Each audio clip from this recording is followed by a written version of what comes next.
ശ്ലോകം 6. അസുരൻ വന്ന് വീണ് കഴിഞ്ഞതിന് ശേഷം ഭഗവാന്റെ ശിരസ്സിലേക്ക് ഈ പൂക്കൾ വരുന്നു. അപ്പോൾ കുട്ടികൾക്ക് സംശയം. അവർ ഭഗവാനോട് ചോദിക്കുകയാണ്, സുരഭിലതമാമൂർധന്യൂർധം കുതകുസുമാവലി നിവദതി തവ തവ മൂർധനി, അങ്ങയുടെ മൂർധാവിൽ ശിരസിൽ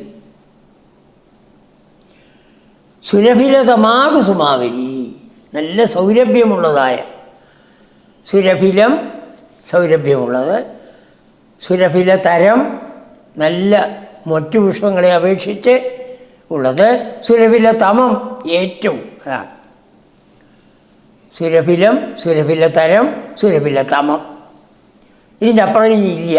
അതാണ് ഏറ്റവും സൗരഭ്യമുള്ളതായ കുസുമാവലി, പുഷ്പക്കൂട്ടം.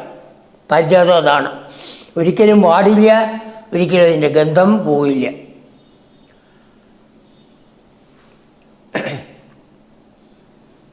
അതുകൊണ്ടാണ് സത്യഭാമ ഇവിടെ നിന്ന് ദേവലോകത്തിൽ നിന്ന് അതിനെ തൻ്റെ അവിടേക്ക് കൊണ്ടുപോകണമെന്ന് പറഞ്ഞതായിരുന്നു. സുരഭിരതമാമൂർധന്യൂർധം കുതകുസുമാവലി നിവദതി. ഇതെവിടുന്നാ കൃഷ്ണ ഈ പൂക്കൾ വീഴുന്നത്? ഞങ്ങൾ നോക്കണു, ഈ പൂക്കൾ അതോ മെല്ലെ മെല്ലെ വരികയും ചെയ്യണു, മെല്ലെ മെല്ലെ അങ്ങയുടെ തലയിലേക്ക് ഇത് വന്ന് വീണു. ഇത്യുക്ത ബാലൈഹി, കുട്ടികൾ എപ്പോൾ ഇപ്രകാരം പറഞ്ഞുവോ ചോദിച്ചുവോ രണ്ടിനും മുക്ത പറയാം. കുട്ടികളെ ചോദിക്കുകയാണ്, കൃഷ്ണ എവിടുന്നാണ് ഈ പൂക്കൾ നിൻ്റെ തലയിലേക്ക് വരുന്നത്? അത്രയേ വർക്കാറുള്ളൂ. അവരൊരു സാധാരണ കുട്ടിയായിട്ടല്ലേ പഠിച്ചിരിക്കണേ. നിൻ്റെ തലയിൽ വന്ന് വീഴുന്നത് എന്തുകൊണ്ടായിപ്പോൾ കൃഷ്ണൻ ചിരിച്ചു. സഹേലം, ചിരിച്ചുകൊണ്ട്, ഉദൈരയ അവരോട് പറഞ്ഞു, തമാശയായിട്ട്, കളിയായിട്ട്. അതാണ് സഹേലം. എന്താ പറഞ്ഞത്? ജഡിതി ധനിജക്ഷേപേണോർത്ഥം ഗതസ്ഥരുമണ്ഡലാൽ. ധനിജക്ഷേപണം, ആ അസുരനെ വലിച്ചെറിഞ്ഞില്ലേ ഞാൻ. ഊർധ്വംഗത, അവൻ മുകളിലേക്ക് പോയി. എങ്ങനെ പോയി? ജ്വടിതി, വളരെ വേഗത്തിലാണ് ഞാൻ എറിഞ്ഞത്. അങ്ങനെ ആ ധനുജൻ്റെ ശരീരം തട്ടിയിട്ടാണ് കുസുമനികരഹ, ആ വൃക്ഷങ്ങളിലുള്ളതായ പുഷ്പങ്ങൾ നൂനം, തീർച്ചയായിട്ടും ശനീഹി സമേതി, അത് മെല്ലെ വരികയാണ്. അവൻ്റെ ശരീരം നല്ല കട്ടിയുള്ളതും ഘനമുള്ളതുമാണ്. അപ്പോൾ അത് വേഗം മുകളിലേക്ക് പോയി. എപ്പോൾ അവൻ്റെ ശരീരം അവിടെ തട്ടിയോ ആ പുഷ്പങ്ങൾ ഇളകി, ആ പുഷ്പങ്ങളൊന്ന് മുകളിലേക്ക് പോവും. ഇവൻ്റെ ആ ഘനം കൊണ്ട് അത് മുകളിലേക്ക് പോവും. എന്നിട്ട് അവിടുന്ന് ശനീഹി സമേതി, മെല്ലെ അത് വരുന്നു എന്ന് തമാശയായിട്ട്. സഹേലം ഉദൈരഹ, ഭഗവാൻ അവരെ കുട്ടികൾക്ക് ഇത് ദേവന്മാരാണെന്ന് പറഞ്ഞാലൊന്നും അവർക്ക് മനസ്സിലാവില്ല. അങ്ങനെയൊന്നും നിങ്ങൾ വിചാരിക്കേണ്ട. ഇത് ഇവൻ എൻ്റെ ആ ശരീരത്തിൻ്റെ ഘനം കൊണ്ട് പൂക്കളെല്ലാം മോളിക്ക് പോയതാണ്, അത് മെല്ലെ അവിടുന്ന് വീഴുകയാണ് എന്ന് പറഞ്ഞ് അപ്പോൾ അവർ ശരിയാണ്, സമ്മതിച്ചു. അവർ സമ്മതിപ്പിക്കുകയാണ് ഉണ്ടായത്. അങ്ങനെ വത്സാസുരൻ്റെ വധം കഴിഞ്ഞു.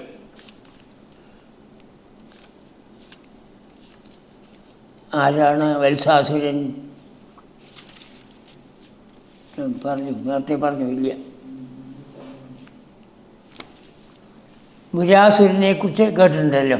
നരകാസുരൻ്റെ കാവൽക്കാരൻ മുരാസുരൻ. നരകാസുരൻ്റെ കാവൽക്കാരനായ മുരാസുരൻ ഒരു കിടങ്ങിലാണ് അവൻ കിടക്കുന്നത്. 5 തലയാണ്. നരകാസുരനെ കൊല്ലാൻ വേണ്ടി ഭഗവാൻ ഗരുഡനിൽ കയറി പോകുമ്പോൾ ഇവൻ അവിടുന്ന് ചാടി അവൻ ആരെ തൊട്ടാലും ഒരു മരിക്കും. അതാണ് അങ്ങനെ ഒരു വരം മേടിച്ചിരിക്കുകയാണ്. അതുകൊണ്ട് ഭഗവാൻ ഗരുഡനിൽ കയറി വളരെ പൊക്കത്തിൽ പോയി. ഇവൻ ചാടുന്ന സമയത്ത് ചക്രം കൊണ്ട് അവൻ്റെ 4 ശിരസും 5 ശിരസും ഛേദിക്കുകയാണ്. 5 ശിരസ്.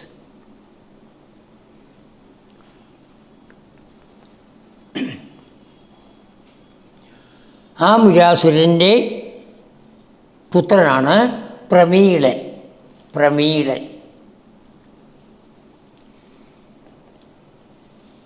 അവൻ്റെ ശക്തി കൊണ്ട് ദേവന്മാരെയൊക്കെ ജയിച്ചു. അവരെയൊക്കെ അവിടുന്ന് ആട്ടി ഓടിച്ചു. എന്നിട്ടവൻ ഭൂമിയിൽ വന്ന് വസിഷ്ഠാശ്രമത്തിലെത്തി. വസിഷ്ഠൻ്റെ ആശ്രമത്തിലെത്തി. അവിടെ ഈ പശുവിനെ കണ്ടു, നന്ദിനി പശു. ആ നന്ദിനി പശുവിനെ കണ്ടതായ സമയത്ത് അതിനെ ഒന്ന് കിട്ടണമെന്നുള്ള ആഗ്രഹം അവന് വന്നു. അപ്പോൾ ഈ മഹർഷി എങ്ങനെയാണ്, ബ്രാഹ്മണന് വന്ന് ചോദിച്ചാൽ എന്തും കൊടുക്കും. അപ്പോൾ ബ്രാഹ്മണ വേഷത്തിൽ പോയി അതൊരു കുട്ടിയായിട്ട് പോയി, എനിക്ക് ഈ പശുക്കുട്ടിയെ തരുമോ എന്ന് ചോദിച്ചു. വസിഷ്ഠൻ ജ്ഞാനിയാണ്, അറിയാം. പക്ഷെ അതിനു മുമ്പ് തന്നെ ഈ പശു, നന്ദിനി പശു, തൻ്റെ ജ്ഞാനം കൊണ്ട് ഇവൻ കള്ളനാണെന്ന് മനസ്സിലാക്കി. നീ കള്ളത്തരം ചെയ്തു, ബ്രാഹ്മണൻ്റെ വേഷം ധരിച്ചു വന്ന് മഹർഷിയോട് പറഞ്ഞില്ലേ, അതുകൊണ്ട് നീ പശുക്കുട്ടിയായിട്ട് പോ എന്ന് ശപിക്കുകയാണ്. അപ്പോൾ നന്ദിനി പശുവാണ് അവനെ ശപിക്കുന്നത്. അപ്പോൾ ഉടനെ അവൻ കാൽക്കൽ വീണു. എന്നെ പശുക്കുട്ടി സംസാരിക്കണം, അതാണ്. അപ്പോൾ വേഗം കാൽക്കൽ വീണു, എനിക്ക് ശാപമോക്ഷം തരണം. നീ കൃഷ്ണൻ വരും വൃന്ദാവനത്തിൽ, അവിടെ പശുക്കുട്ടികളെ മേയ്ക്കുമ്പോൾ ആ കൂട്ടത്തിൽ പൊക്കോ. നീ കൃഷ്ണൻ്റെ പശുക്കുട്ടികളുടെ കൂട്ടത്തിൽ പോയാൽ നിനക്ക് ശാപമോക്ഷം കിട്ടും എന്ന് ഗർഗഭാഗവത്തിലാണ് പറയുന്നത്. നമ്മുടെ ഈ ഭാഗത്തിൽ പറയുന്നില്ല. ഏതൊക്കെ അസുരന്മാരുണ്ടോ ആ അസുരന്മാർക്ക് അവരുടെ പൂർവ്വജന്മം ഏതാണ് എന്ന് ഗർഗഭാഗവത്തിൽ പറയുന്നു. മേൽപ്പത്തൂർ ഒരുമാതിരി എല്ലാ പുരാണങ്ങളും നോക്കിയിട്ടുള്ള ആളാണ്.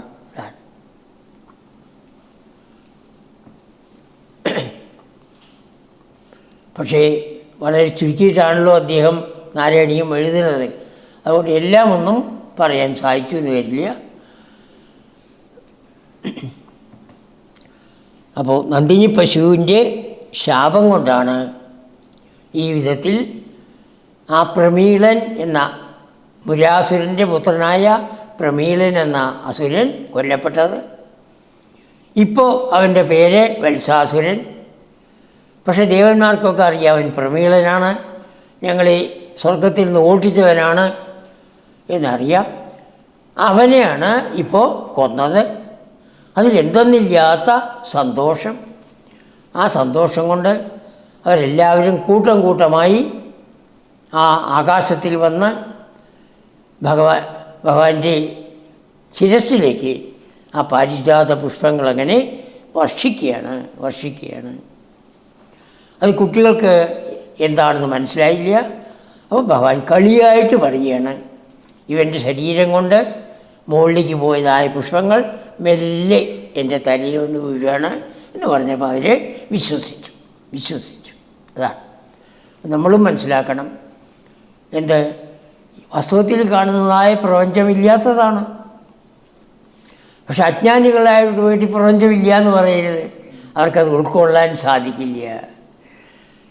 ഈ ആധ്യാത്മിക തത്വങ്ങൾ മനസ്സിലാക്കിയ ആളോട് മാത്രമേ ഇതിനെക്കുറിച്ചൊക്കെ പറയാൻ പാടുള്ളൂ.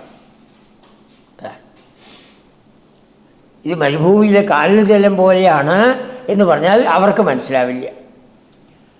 അതാണ് ഭഗവാൻ കുട്ടികളോട് വാസ്തവം പറയാതെ കണ്ട് ഇവൻ്റെ ഖനം കൊണ്ട് പോയ പുഷ്പങ്ങളാണ് വന്നത് എന്ന് പറയുകയാണ്. നമ്മൾ ഓർമ്മ വേണം, ആരുടെയും മനസ്സിനെ എന്താ പറയേണ്ടത്, എന്താണ് അവരുടെ മനസ്സിലുള്ളതായ വിചാരങ്ങൾ, അതിനെ നമ്മൾ പോഷിപ്പിക്കുകയാണ്, പുഷ്ടിപ്പെടുത്തുകയാണ് വേണ്ടത്. ഏതെങ്കിലും ആൾ ദിവസേന ക്ഷേത്രങ്ങളിലേക്ക് പോകുന്നു, അത് അനേകം ക്ഷേത്രങ്ങളിൽ പോകുന്നു. ഞാൻ ഈ 8-10 ക്ഷേത്രത്തിൽ പോകുന്നു, വളരെ നല്ലത്, വളരെ നല്ലത്. ഒരു ക്ഷേത്രം കൂടി അപ്പുറത്തുണ്ട്, അവിടെയും കൂടി പോകാൻ സാധിച്ചാൽ നന്ന് എന്ന് പറഞ്ഞ് അവന് സന്തോഷം കൊടുക്കുകയാണ് വേണ്ടത്. എല്ലാ ക്ഷേത്രത്തിലും പോകേണ്ട ആവശ്യമില്ല, നിൻ്റെ ഉള്ളിൽ തന്നെയാണ് ഭഗവാൻ ഒന്നും അവനോട് പറഞ്ഞുകളയരുത്. അതാണ് ഭഗവാൻ ഈ വിധത്തിൽ കാണിച്ചത്. സഹേലം ഉദയരഹ, കളിയായിട്ട് അവരോട് പറഞ്ഞു.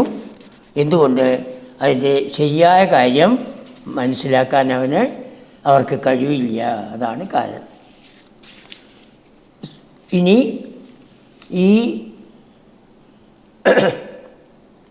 അതെ രണ്ടാമത്തെ അസുരൻ ബകാസുരൻ, ആ ബകാസുരൻ്റെ വധം.